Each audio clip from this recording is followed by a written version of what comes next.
विश्वास नक्कीच आहे की पूर्वीच्या काळामध्ये इथे शेका पक्ष होता, कारण त्यावेळी शेकात राम होता. मी शेका पक्षात होतो ना.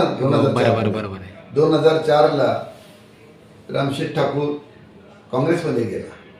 4 ते 14 पनवेल उरणमध्ये काँग्रेसनं मजबूत पकड घेतली होती. काँग्रेस सगळी दिसत होता. 14मध्ये आम्ही भाजपमध्ये गेलो. प्रशांत ठाकूर टोल नाक्याचा प्रश्न होता. आम्ही गेलो म्हणजे नुसता पक्षांचा ठरला.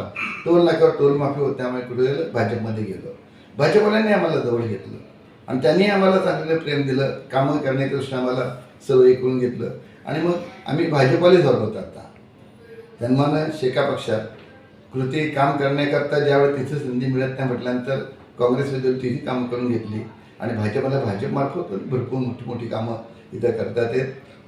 फडणवीस साहेबांच्या नेतृत्वाखाली आता रवींद्र चव्हाण साहेब आमचे प्रदेश आहेत, ते पण घरगुती अगदी घरच्यासाठी आम्हाला वावतात आणि प्रेम देतात, सांगितलेली कामं घेतात आणि त्याच्यामुळं आम्हाला खात्री आहे की आता जे जुने पक्ष होते, जे शेका पक्ष तसा जुनाच, काँग्रेस तसा जुनाच, भाजप इथं पनवेल उरणमध्ये नव्हता जास्त, पण तो आता गेल्या 10 वर्षात 12 वर्षात 2014 पासून ते 10-12 वर्षामध्ये भाजपने आता पनवेल झालेलं आहे आणि त्यामुळंच आम्ही 60 सीट जिंकलेले आहोत.